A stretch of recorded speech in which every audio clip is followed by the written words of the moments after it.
All right, what's up, everybody? Welcome to a special edition of KBN Live. 2 nights in 1 week. Ryan and I are burning the midnight oil to make this stuff happen. 2 nights in 1 week. Can you believe it? Coming to talk about the BOS schedule that just dropped. Everybody's pumped up and excited. And, of course, the upcoming shootout in TOC this weekend. So, AJ, thanks for jumping on here. Taking time to talk to us again, buddy. Man, thank you guys for working a little overtime for me this week. I appreciate it. Yeah, we're going to pay Ryan is paying me, and I'm paying him double time, which is double time of nothing. So it's all good, man. The excitement was real for that schedule drop. It was, you could feel people getting excited about it, and the live stream you just had was blowing up. So I know some people had some questions. I've got some questions. I took some notes from that thing. So I don't know. I'm excited about it. Let's just jump right into it. Ryan, you got anything to lead us off with? Because I've got a list of stuff here. No, man, jump in there. I'm more than impressed with the schedule. Like, I want to hit pretty much every event except Arkansas. So I think that's great. Man, I thought this was going to be the Lambert back to Arkansas redemption tour. If I have to, I will, but I hope I don't. We're going to make that happen. But yeah, I mean, just right into it. We can go event by event if we want. But the first thing I noticed, when you got to that 9th event, I thought you were done, and then you slid another one in there on us. 10 events. What led to growing that thing out to 10 this year? Well, I mean, a couple of things. I mean, technically, we are officially running 10 events this year, but one of them is just a one-day event. So, since we're getting rid of the shootout next year, it kind of opened up an opportunity for us to have another event. And then, randomly when schedules kind of come together, it's a really challenging process. But like sometimes like you have a bad 4-week run and then you have like a really good 1 week. And I had a really good 1 week and kind of actually had a problem because then I was like, I got like 4 extra people that are trying to run a tournament with us this year. So Pickwick was one of those. They ended up being quicker on the trigger on the communication, and that just locked that in. They were eager and excited, and some of these other people that did the same thing in that 1 week, they're gonna. I mean, we're already working on 2022. One of those is going to be a TOC location, and so we're just going to keep the momentum rolling, and people are excited about what we're doing, and these communities are really starting to believe in investing in these events coming in because they've experienced it. Once they have that good experience, man, you want more of it. Yeah, I know the folks here in my backyard. I got some messages right after you were done, or right in the middle of when you were talking on that stream a little bit ago, because they were excited about so many events in the central U.S. with Texas, Oklahoma, Arkansas, back to Wisconsin. Then you went to the Northeast. I mean, I don't know. The whole schedule, I think I commented in there, the thing looks more impressive than some of the Bass Boat Elite schedules, like the MLF and the Elite Series itself would be jealous of this schedule. I mean, unbelievable. Yeah, I mean, I nailed it this past year. I picked all the right places at all the wrong times, and fishing was tough. And, that's how it goes sometimes. When you're making a schedule, you want to pass the eye test. You want to look at it and think, all right. You want to have that feeling.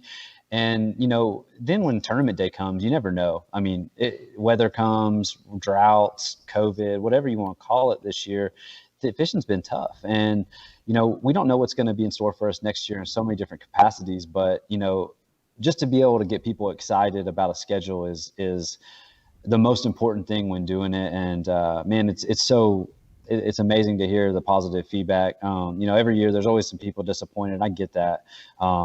Because we can't, even with 10 events, we can't have events everywhere and at the right times all the time. But man, like it's rewarding when people are excited because the work that goes on behind the scenes. It just is. The guys that make these big schedules, dude, it's a grind out there, and you are competing with a lot of different things. And no matter how much this thing grows and improves, we're still a small fish in a huge pond. And it's amazing that these entities are so excited to work with us, and I'm really grateful for them and thankful for the anglers that show out, because if it wasn't for them showing out, man, we wouldn't be able to do these type of things for sure. I see a lot of people in the comments getting hyped up. Of course, Joey Randall, he's promising the commitment from QC. I'm sure Joey will be out there. Joey, I look forward to seeing you in your backyard again this year. It's always fun. I told Vinny, I said, man, if your club event ends up having more tournament anglers than my event again, we're gonna have to reevaluate this deal. And you know, so it's fun working with Vinny and going back and forth with him. You know, their biggest event last year was the one that we collaborated. We had a few of our national anglers get in there, and a few of them get paid. I mean, you know, tournament fishing 2-day deals are a whole new game. And, you know, you fish one day and you might have it on one day and you might cash a check if you're in that 1-day event. But then when it comes to the whole deal, the whole weekend, things change on day 2. And that happened last year. And it's a fun opportunity to collaborate. I appreciate his efforts. I'm going to enter their tournament this year. I should have last year. Me and Shane both missed checks by hanging on to our $40 or whatever it was that we didn't want to spend to get in there. Lesson learned. Yeah.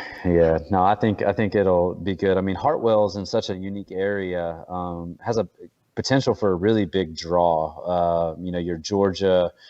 I mean, obviously people come from further away, but you've got Georgia, South Carolina, North Carolina right there, and you know, Tennessee's, you know, almost right there. And so you look at those 4 states and the kayak anglers in those 4 states, you know, I think that potential, you know, for some numbers is good, for real good.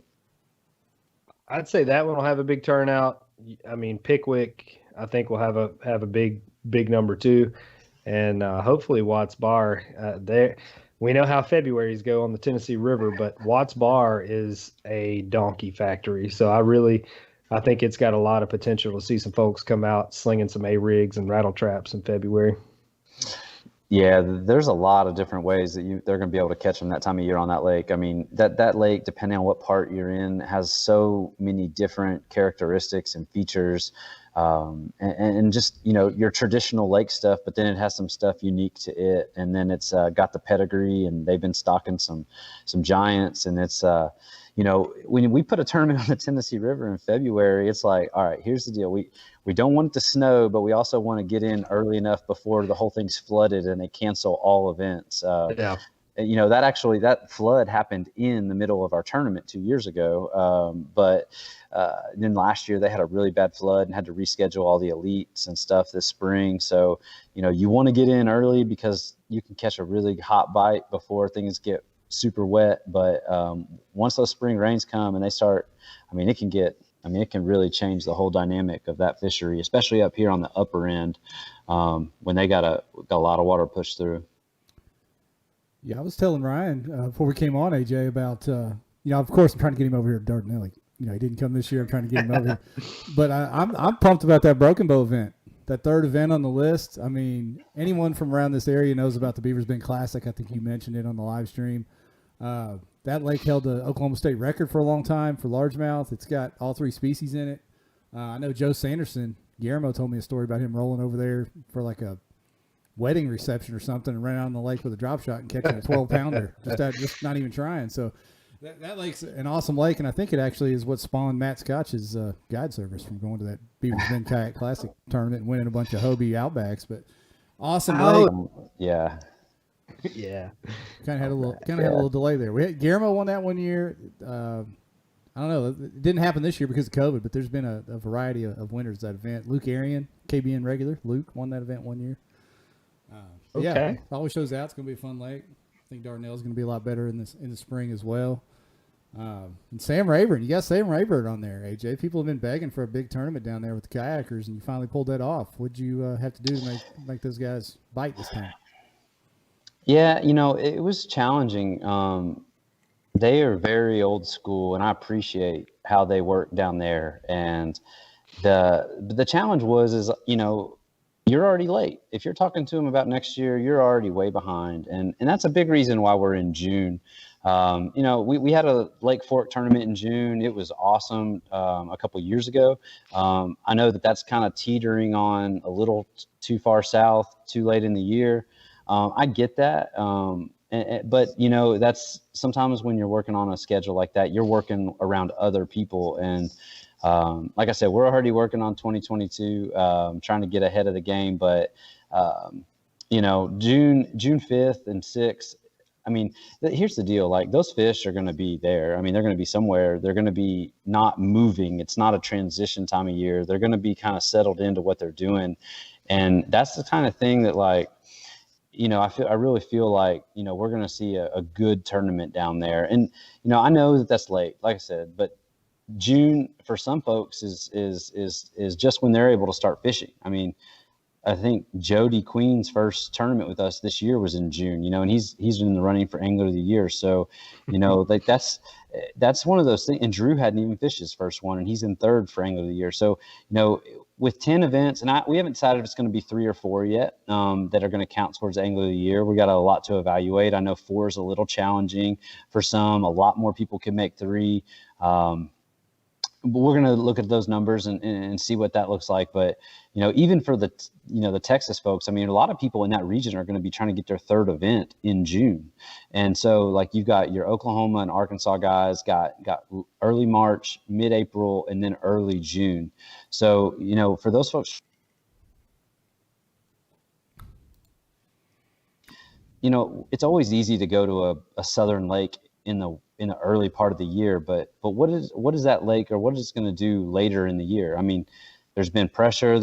People have been out more. I mean, you've had other tournaments, so people start dropping off and things like that. But it's just a different challenge. We don't always get to go to the right place at the exact right time, but going to the right place even at the wrong time can still be a lot of fun. I mean, I think it's good. You have to spread it out, though, because, I mean, people are trying to travel and take off work, and, a lot of guys want to fish as many of these events as they can. So you can't always have every event like, in the 2 months of pre-spawn, post-spawn window there. So you got to kind of move some things around. But I think that Texas event will be a good one. I wouldn't mind going out and trying to get on a nice little deep water bite on some big old Texas fish. I mean, Sam Rayburn, like, it's at the top of that list every year. And I mean, even when we were struggling to get bit on Dardanelle in September, those dudes were down there catching 28, 29 pounds in like a BFL tournament that weekend. And that's when everywhere else in the country is grinding. There are guys hammering them down there. And I know that, it can be tough for some people, and folks are always going to catch them when others don't. But that lake is a very consistent player as far as top fishery in the country. And we can't wait to see a bunch of big bass laying on boards. It's going to be a good one. What about Champlain? We've talked about the South. What about Champlain? Like, I feel like we're just completely overlooking that one. Well, we just haven't made it there yet, man. We're not overlooking it, man. I don't know if there's an event on the schedule that I had to work harder to pull off. And I had some great help with up there. Some guys really came through with some info, and Jason Gardner and Brian Bullsayer. I don't know if I said his last name right, but those two guys are what the sport, working for the sport's all about. Like, they put their in their free time, they invested time into helping me pull this thing off. And, like, that's how these things come together. I'm not just an absolute like magician behind this thing. Like, I have help. Like, guys are definitely helping me out because they're believe in their community. They believe in their region. And that's how this all stuff comes together. And I couldn't be more thankful for the folks that have really helped me out all over the country in making sure that these schedules are something to look forward to. But to your subject, your topic, like Champlain, I mean, like, that place is gnarly. Like, it's huge, and it's huge. I mean, it's just so big. But like, you break it down, it gets small. You find your areas, and you can get on huge schools of smallmouth. You can find some really good largemouth. It's in a part of the country that is just different. I've never been to the far Northeast. I cannot wait to go up there and just see it. I've heard it's so beautiful up there, and it's just not what you'd expect. I mean, I really I'm excited about that. And, you know, the hype from the Northeast anglers is real. I mean, those dudes talk about it, you know, and I know some people are just like, like, come on, man. But they're right. Bring an event up there. And No, we it's the did. real deal. I got to go duck hunt up there 2 years ago with Garrett Dixon. He's one of the photographers for MLF. But I mean, there are huge stands of like, you know, flooded cattails and vegetation.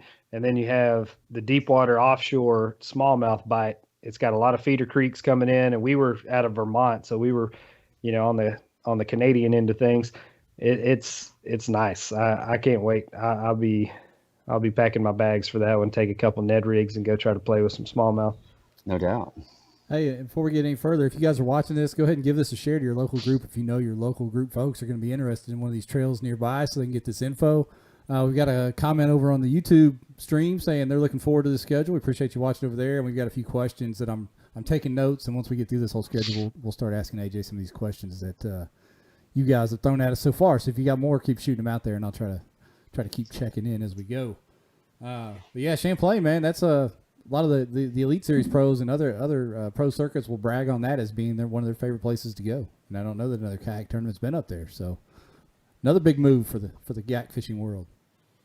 No doubt. Yeah. I mean, I think those local clubs up there, they get out and they do their thing, and, you know, those are their local waters. So, but as far as like a national event, you know, I don't think there has been one that's gone there yet. And so that's kind of one of our goals. I mean, there's so many great fisheries and great parts of the country, and you can't always hit them all, but you want to try to hit places that haven't always been hit, or, you know, hit them at a different time. And we might not nail it on every one. You know, some of these lakes are popular for a reason, but, you know, we try to always have a few on the schedule that, you know, just are someone's first opportunity to cross that lake off the bucket list and you know, fish for a big check and showcase that community to our community. Josh Evans and Chris Calorie in the comments talking about how sick Champlain's going to be.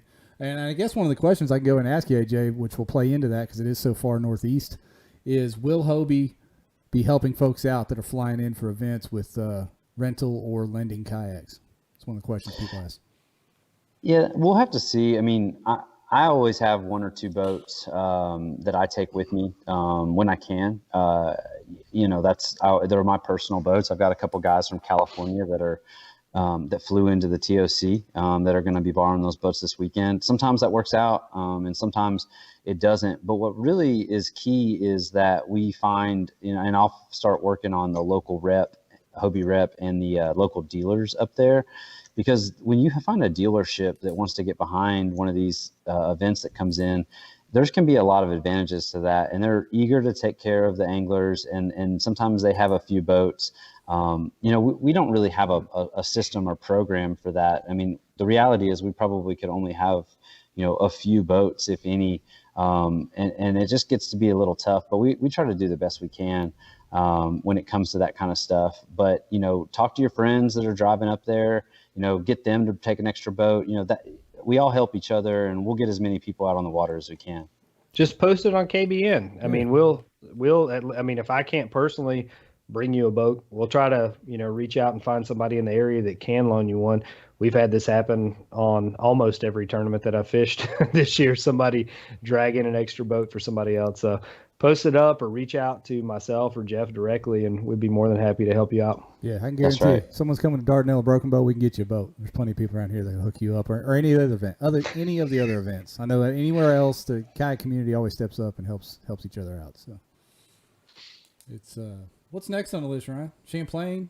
Now we're back to Susquehanna, yeah. The Susquehanna. Yeah, and that's what Josh and Kalori were talking about. Will I come back to the Susquehanna for redemption? Yes. The answer is yes. I'm not going to bring a wrapped 360 back to the Susquehanna. I will not make that mistake again, but I will be back, and I will bring a mag draft with me.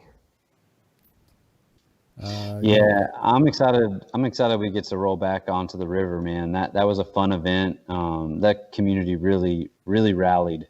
And I can't wait to like really promote that fishery and that venue and see what kind of showing we have. And then back to another river, Mississippi River at La Crosse. That seems to get an event every year from somebody, but it's a cool place to go. Awesome fishery. I like going up there. Maybe Ryan will make it up there this year.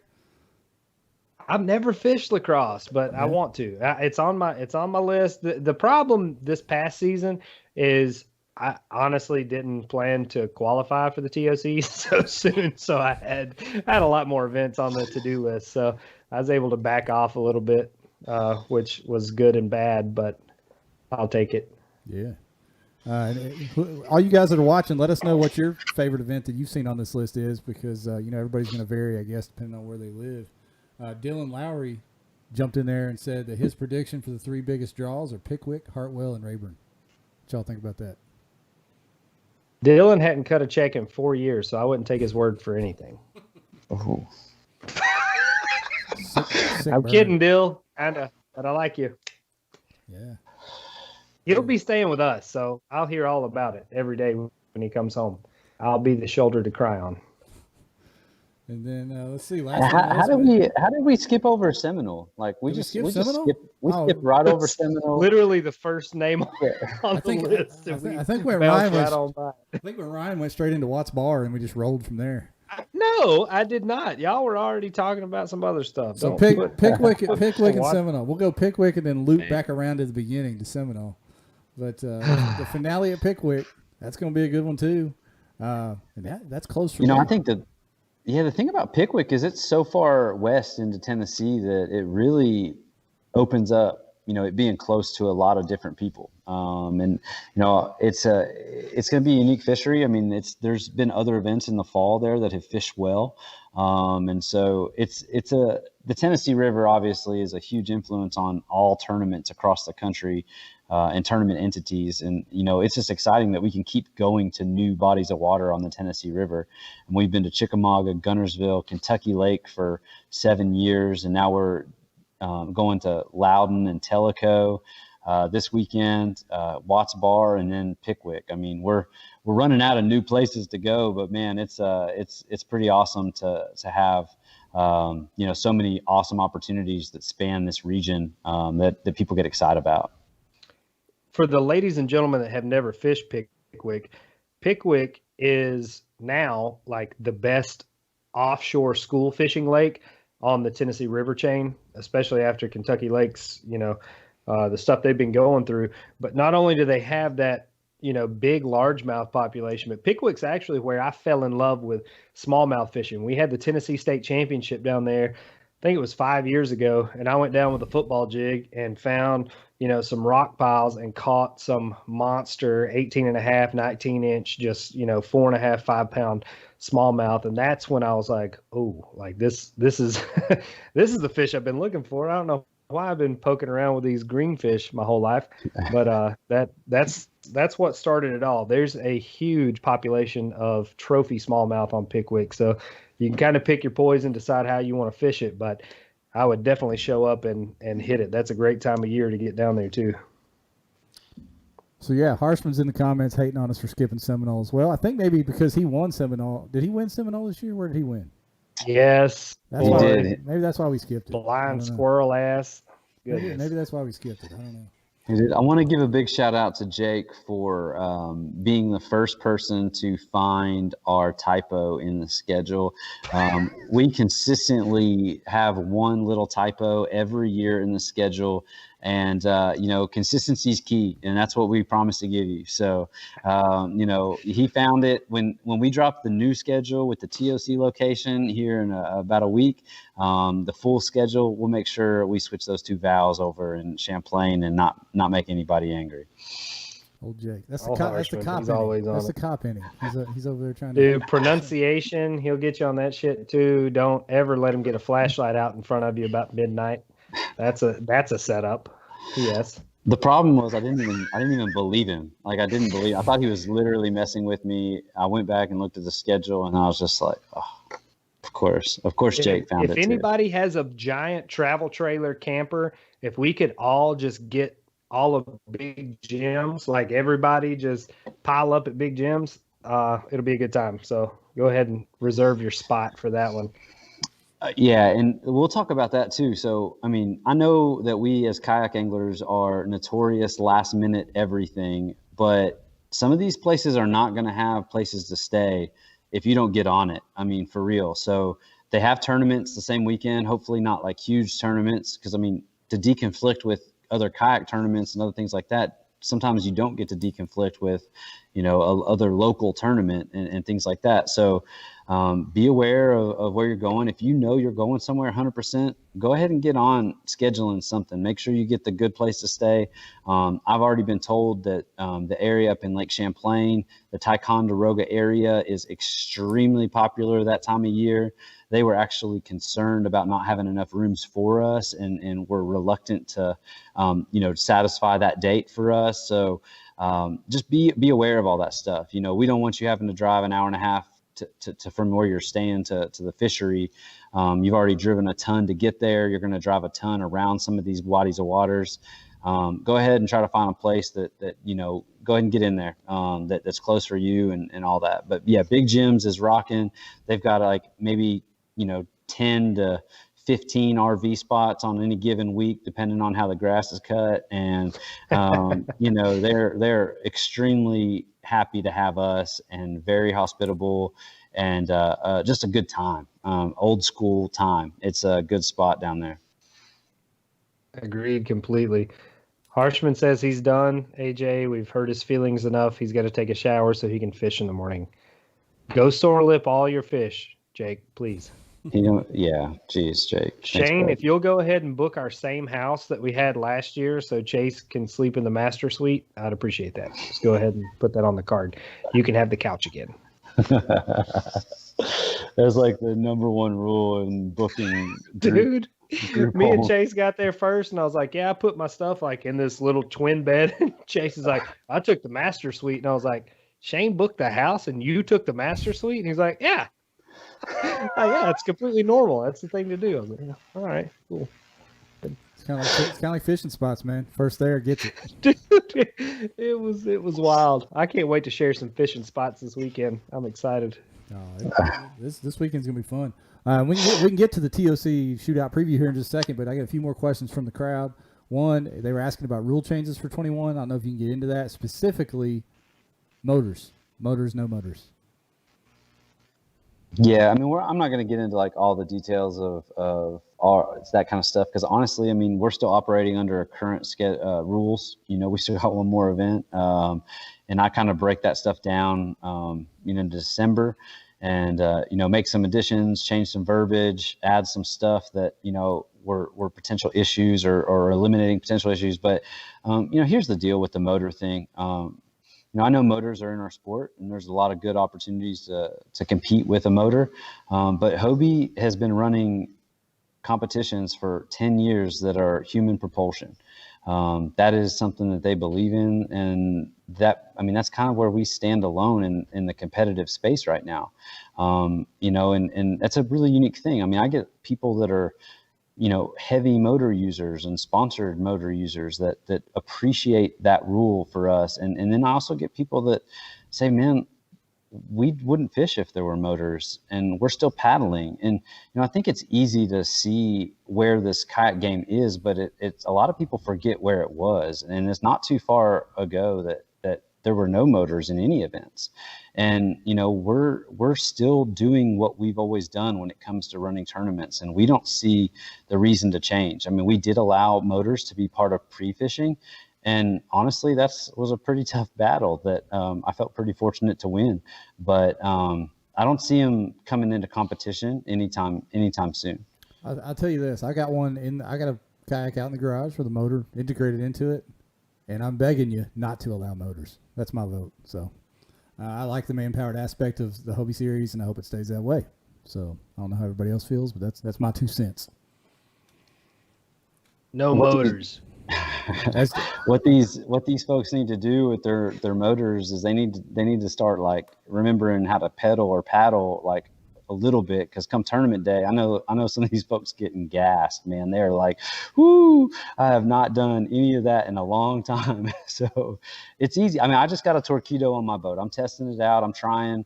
the whole deal, mainly because I talk to a lot of dealers and things like that. And I want to understand the deal. I want to understand how to rig it and all that stuff. And, being a rep in the industry, I want to, diversify my knowledge. And I've been very adamant against my usage of most motors outside of a bow mount on a 17-foot pro angler for a couple of years. But it's part of the learning deal, and you become reliant on it. And sometimes that means you don't bring your drive or you don't bring your paddle, and you kind of forget the safety aspect of and the roots of this whole thing. There's still a lot of advantages to being quiet and having the stealth of pedaling or paddling when you're in a lot of these areas that other boats can't get to. But I think for our competition, it just really fits what we do and what the competitive landscape needs, to stay true to human powered only.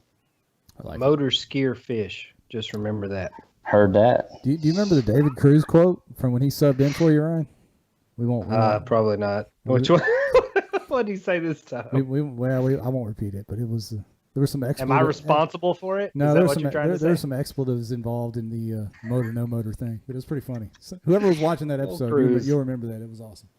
But anyway, okay. Stay tuned in December. It sounds like, and that whole playbook will be out, and probably explain what's going to go on in 21. Is that fair, AJ?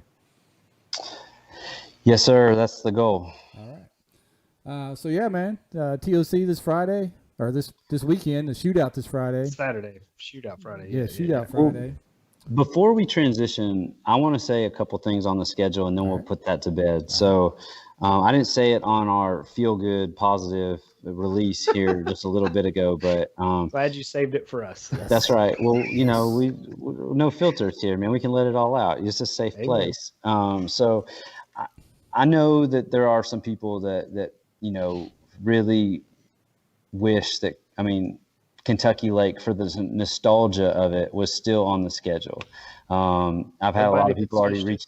Well, a lot of people, and this is, because we've been running it for 7 years. And so, every year somebody catches them good, and that's a fact. And so, but the number of people that were catching them good decreased drastically. But that was a really important event for us. We ran it for 7 years out of Kentucky Dam Village, and they were amazing. A lot of people didn't even know that we've been running tournaments that long.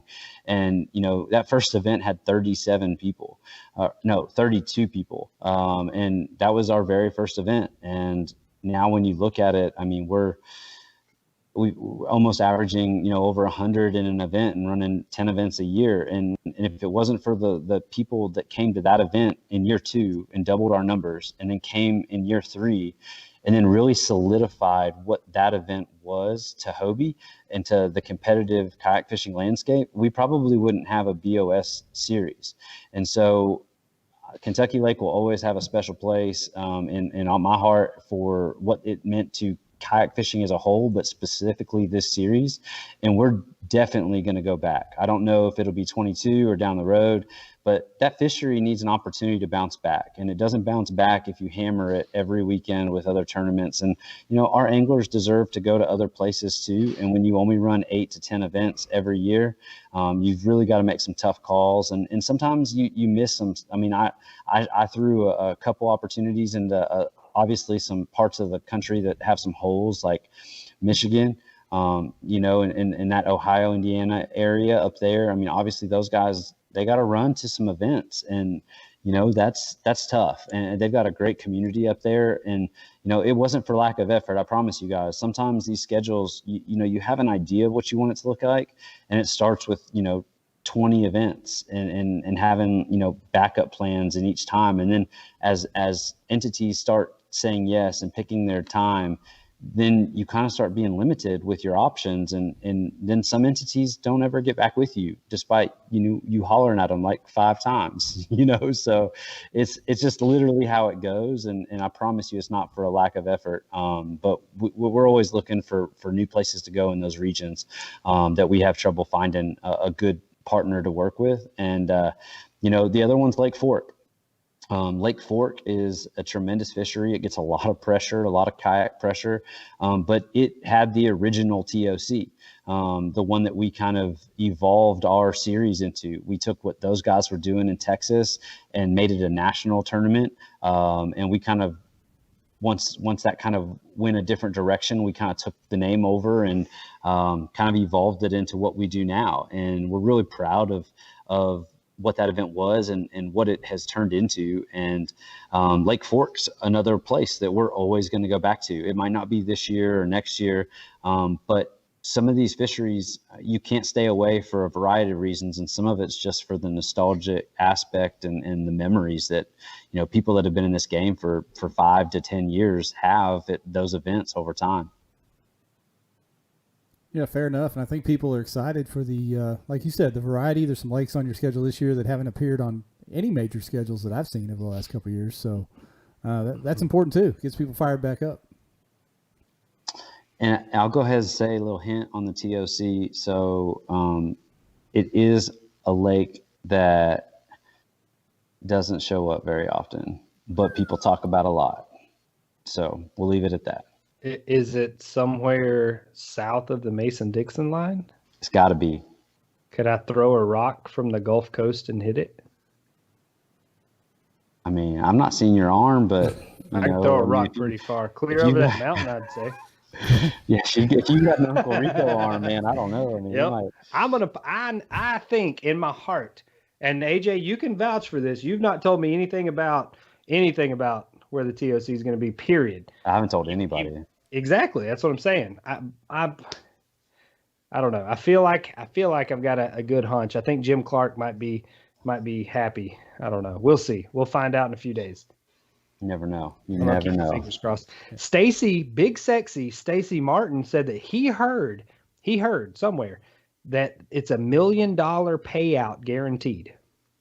Can you confirm or deny that? What is? I don't know. That's.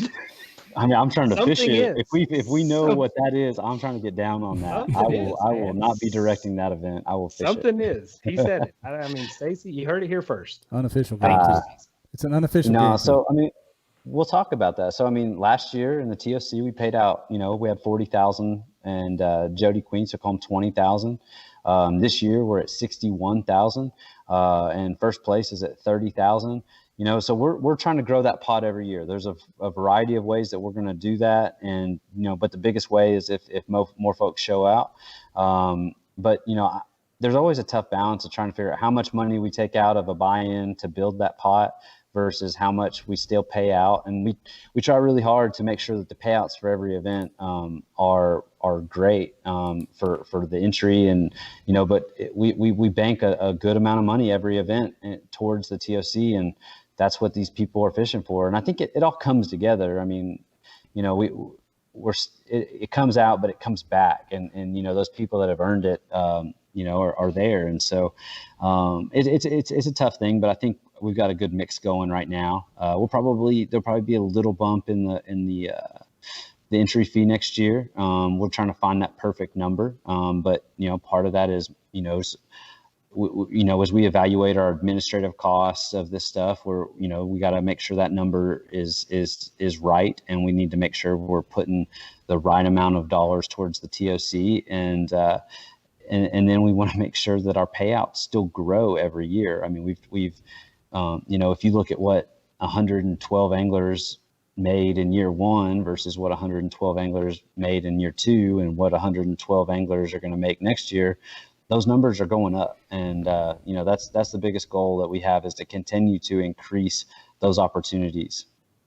Hey, let me ask you a question. And now, thanks in part to Eric Siddiqui, we have PKAs. We have professional kayak anglers now. PKAs all day. Put that on the jersey. Like it. I want to ask you this, AJ, because we're talking about the TOC. TOC's this weekend, and it's the goal of just about everybody that takes competing seriously is to make this thing.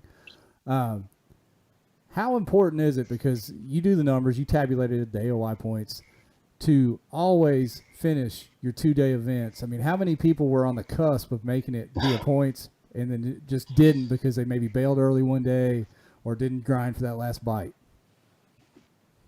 Man, and I say that on my live meeting every Saturday night before day 2, because you don't know, like, you're frustrated, you're mad, you had a bad first day, but like getting 2 extra bites on Sunday could literally be the difference of 10 places on that tournament. And then when you start looking at like what those numbers are and how close it was for about 10 other anglers, I mean, there are so many people that had opportunities with just 1 bite. They would be in this tournament. And it really is crazy how it works out. And I don't think people really understand that, because for one, there's not a ton of 2-day tournaments that are competing for an Angler of the Year race. So, people are very quick to go home if they had a bad first day, because often a bad first day means you've had a bad 5 days or 4 days because you've been up there pre-fishing and it's just not been a good event.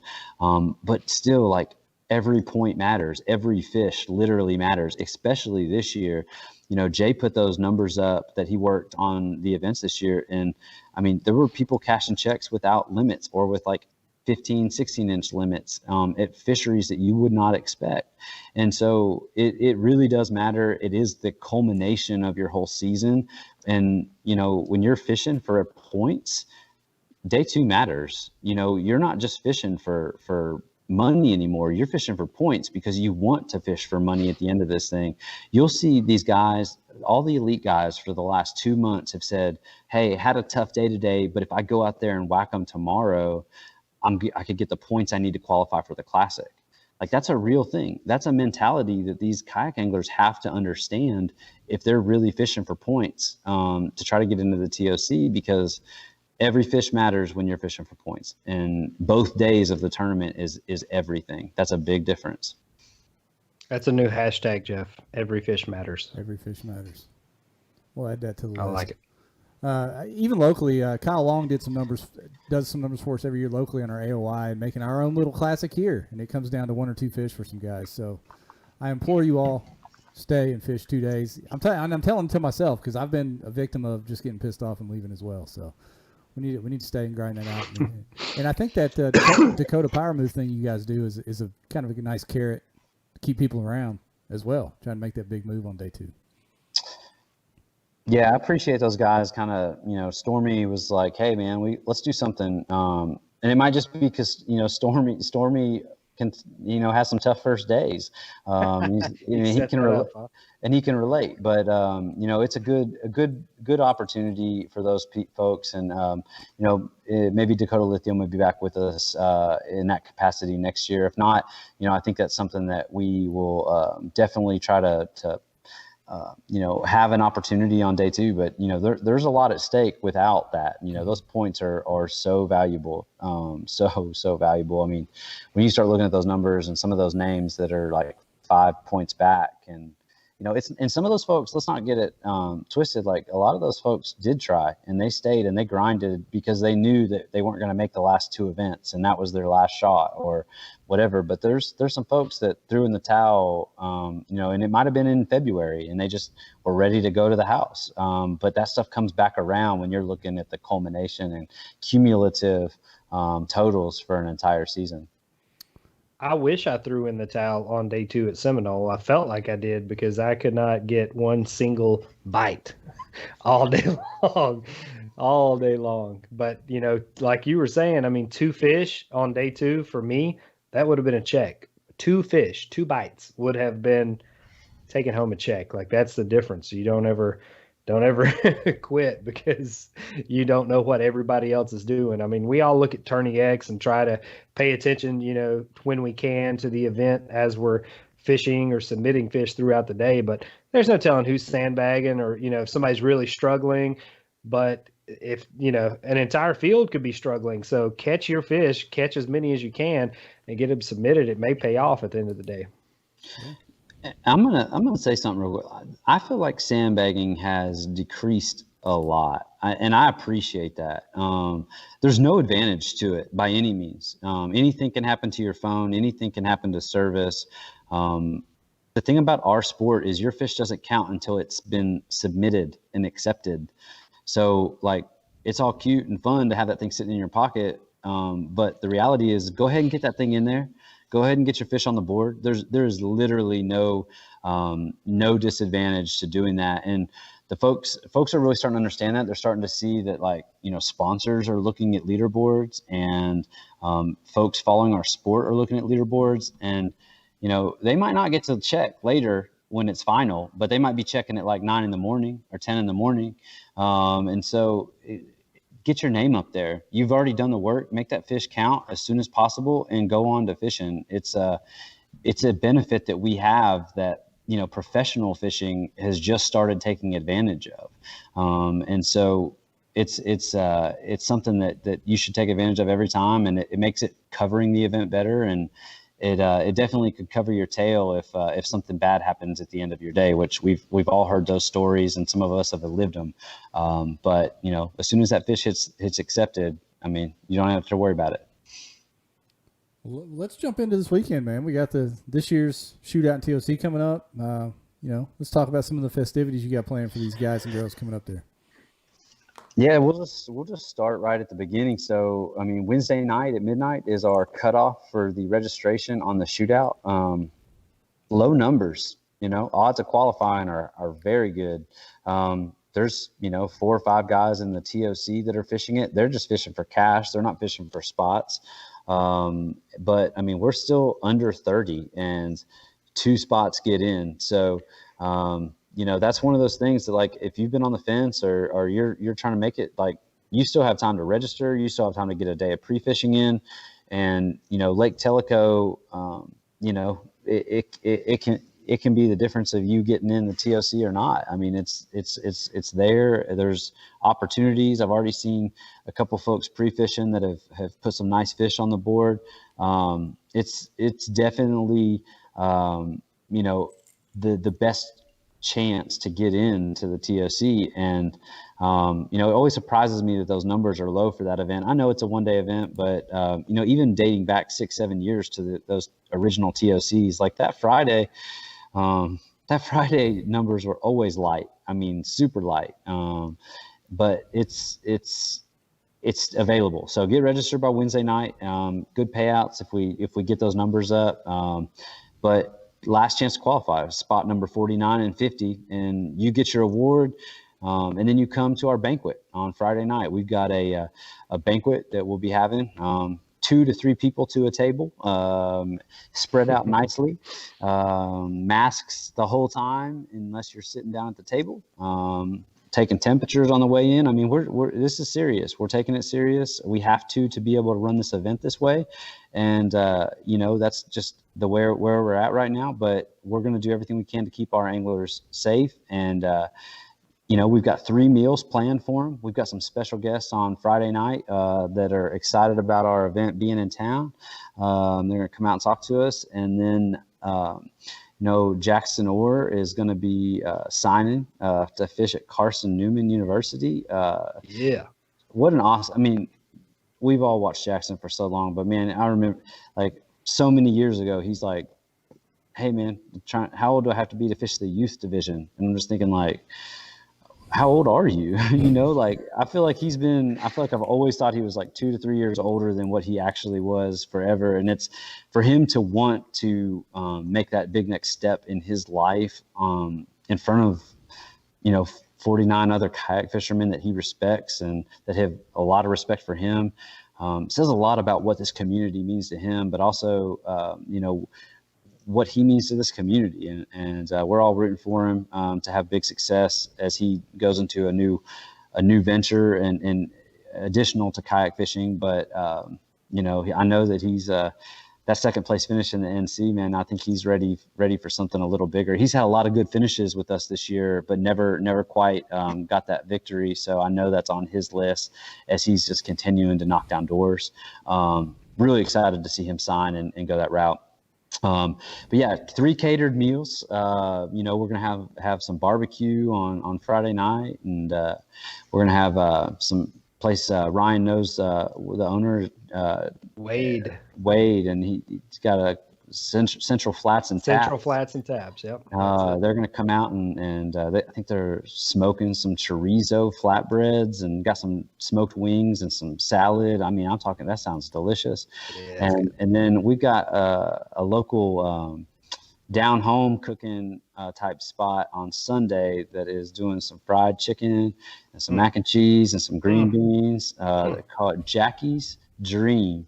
And apparently that's a nice hot spot in Knoxville right now. And, you got the option of hot chicken or regular chicken. And I think folks are going to be real excited on Sunday. And that's the weekend. But, it all culminates there. And, we've got to pay out 10 anglers. That's 20% of the field.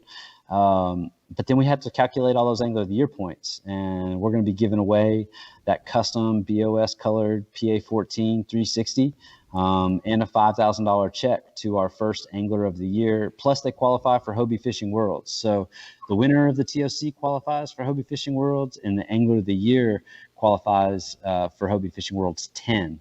So it'll essentially be 2 years from now. COVID and international travel restrictions have put a little damper on the international derby that we like to run, but it's something we'll all get through, and we're still qualifying for those next events. But yeah, man, I mean, had a lot going on. I mean, between Angler of the Year and payouts, I think we're paying out $73,000 or 72, right in that range. And then we've got the Outback. So anybody that has fished one of our events this year has been entered to win a custom BOS camo Outback. And that's another draw on the shootout. I mean, that's your last chance to get your name in the hat for the Outback. So it's going to be a kind of a cool thing to see how that plays out and who wins those two custom boats that, Hobie's put forward in this event. And, Power Pole has got some prizes for us to give away. They've got those boats rigged out. We've got a couple other power poles that are going to get given away. And there's just a lot happening at the end of this deal. And then on Sunday, we'll also, maybe Saturday night. That's a lot for Sunday. So maybe Saturday night, we'll go ahead and let everybody know where the TOC is for next year. But we'll see how the weekend plays out for that. But by Monday, everybody will know all 11 locations for the 2021 BOS schedule. Hey, let me ask you this. On your list of speakers, is any of the Tennessee football coaching staff involved? That's what I was going to ask. Gosh, Jeff. You talking about UT coaching staff? Yeah. Is it going to be Phil Fulmer or Peyton Manning? That's all I need to know. Tell me now. I figured it'd be Jeremy Pruitt. I don't think he's on the Tennessee coaching staff anymore. He worked his way right off that list. Who won that game? No, I don't know. It's going to be Jarrett Geronimo on Saturday because he's not going to be playing football. So didn't they just cancel like all the SEC games for a big COVID outbreak? I mean, I hope so, man. I really hope so. Things are getting nuts. I'm tired of it, dude. I can't handle any more SEC football. Yeah, hey, it's almost basketball season. Y'all can bring me on to talk basketball this year anytime you want. Yeah. Let's do that. Deal. Sure. We can go. I'll swap licks with you on basketball. We can do that.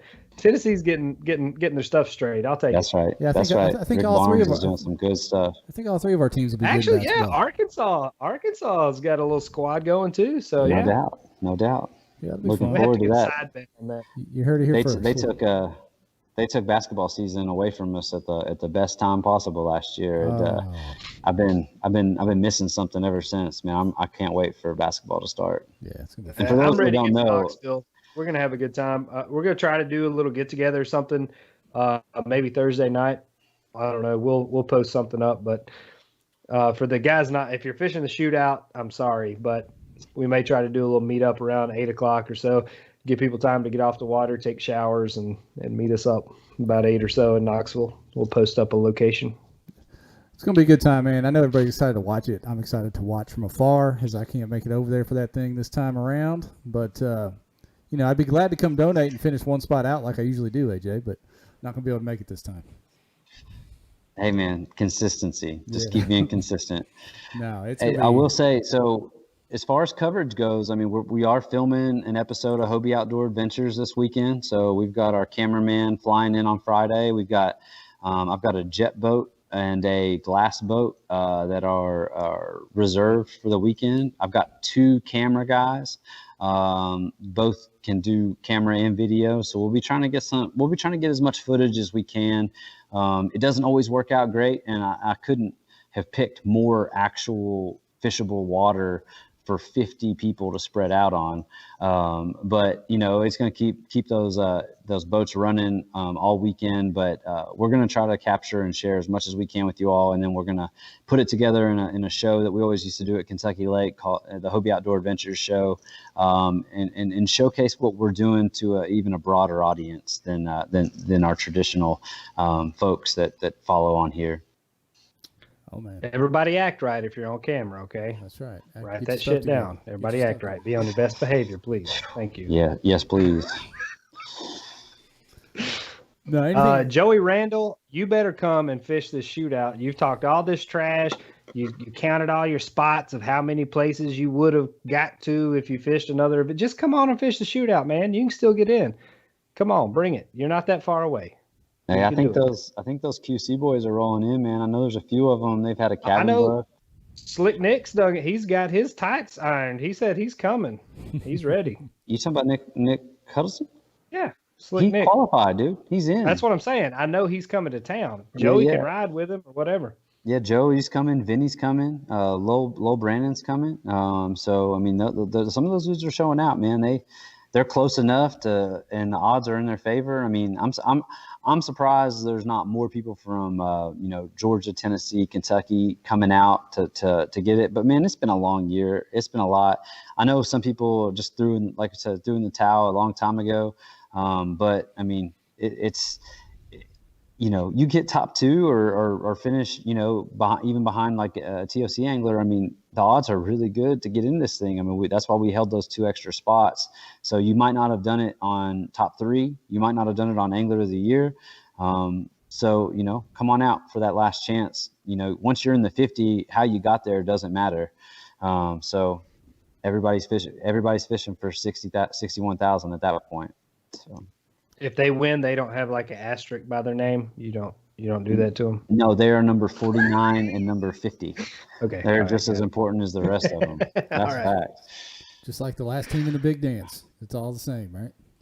No doubt. Once you're there, man. So and it could be one of those things that we don't know. I mean, 3 fish could get somebody in. It could just be like that. I mean, we got some weather coming in. It's been a crazy year. So I mean. And I think it was like that last year at Ouachita. I mean, Ouachita fish tough. I think there were some people that got in that maybe didn't even have a limit. And, and that's fishing. You just got to be better than the other people you're fishing against that day. And sometimes that's a couple fish. So, odds are still good. But, I mean, registration closes at Wednesday, like tomorrow night at midnight. So, make sure you don't miss out. Hey, AJ, let me correct you on something. Nobody got in without a limit. The one guy with the limit that didn't get in was me. Yeah, I'm over here dumping salt in wounds, and I didn't even know it. And it burned. It was a 1 inch. I think I was one inch short, and it burned. But you know what? Any other event, I could have said that and not been corrected. But here we are. We got Jeff just feeling it right now. There feeling it. You make 1 inch short and burning sound like a bad thing, Jeff, and that really goes against all my beliefs. I know. Sorry. Get over to Parlor if you're offended, Ryan. Oh man, don't even light that fire tonight. All right, man. All right. Hey, you guys got anything else? I know it's been a long night for AJ. He's been over there talking schedules on BOS. He's over here with us. If anybody has any more questions, or Ryan or AJ, you got anything else before we get out of here tonight? Jay Karshman, he commented several times about your appearance, AJ. Apparently, you are doing a lot for him right now. He's very proud of your fitness journey. Jordan Marshall is also working on such things, as well as Shane Williams, and Dylan Lowry has thrown out a challenge. I think we may get some sort of little contest going, and hell, we may do a KBN calendar shoot. So we'll see. We'll see if we can put that together.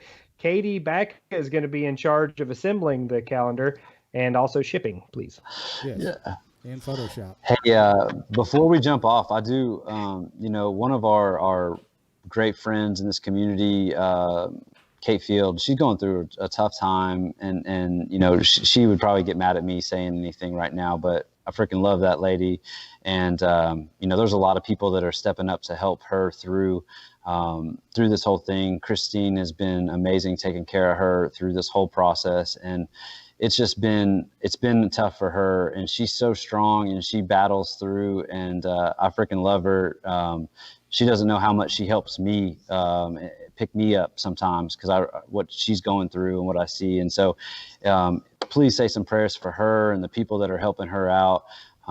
That's what this community is all about, is rallying behind folks that need it, and she definitely needs it right now. So we're thinking about you, Kate. Can't wait to see you back on the water. Amen, for sure. She's a good one. Definitely. She'll be back in no time. You know that. Oh yeah. She's too stubborn to sit out too long. I can't wait to see her on the water again.